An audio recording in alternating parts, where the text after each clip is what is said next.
Permettez-moi pour commencer cette cérémonie d'avoir une pensée pour la perle des Antilles et surtout pour ces hommes, ces femmes, ces enfants anéantis par un tremblement de terre d'amplitude particulièrement importante et dramatique.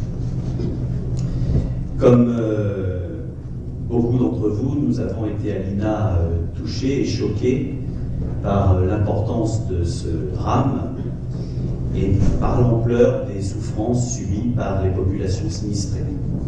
Alors, l'INA va participer à la collecte départementale en faveur d'Haïti.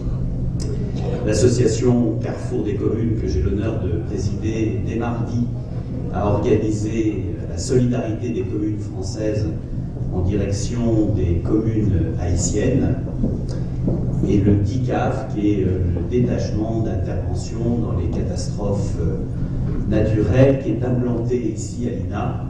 C'est lui aussi mobilisé à l'appel de l'ONU. Une équipe de reconnaissance est déjà partie sur place et plusieurs chiens de catastrophe sont à pied d'œuvre et travaillent pour dégager les blessés des décombres. Alors voyez-vous, nous avions choisi de placer cette cérémonie des vœux sous le thème de la paix et de la sagesse, parce que tout autour du monde, les souffrances humaines sont importantes.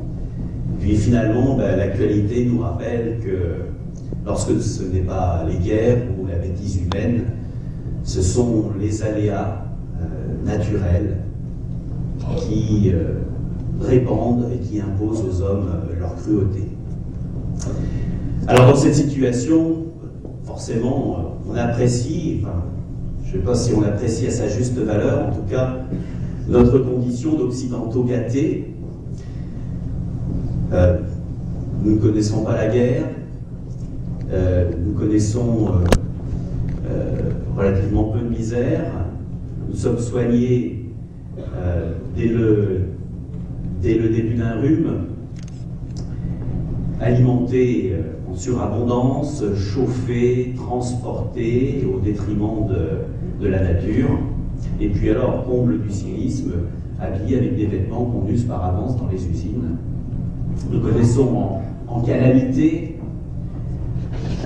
une grande calamité de ce temps, la grande grippe A, et en conditions naturelles et catastrophes naturelles, nous connaissons la chute de 20 cm de neige et le verglas sur quelques mètres de nos trottoirs. Voilà.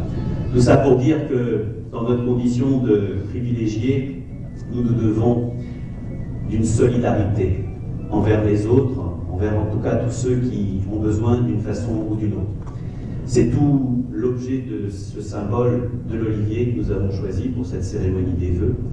Tout d'abord, un olivier, ça commence, vous allez le voir tout à l'heure, par une petite pousse de quelques centimètres, fragile aux intempéries, fragile aux maladies.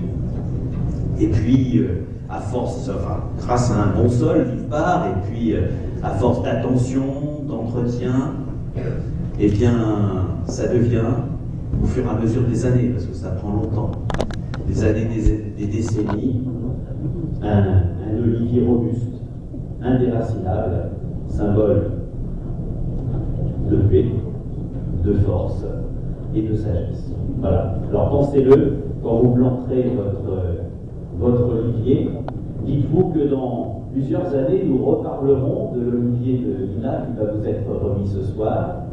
Et puis transmettez-le aussi à vos enfants, petits-enfants. Et puis dites-leur que cet olivier a été planté en 2010 parce que eh bien, nous voulions symboliser l'espérance dans un monde meilleur, l'espérance dans un monde de justice, de paix, de santé partagée pour tous, où l'homme vit dans le respect de la nature et dans le respect de ses semblables.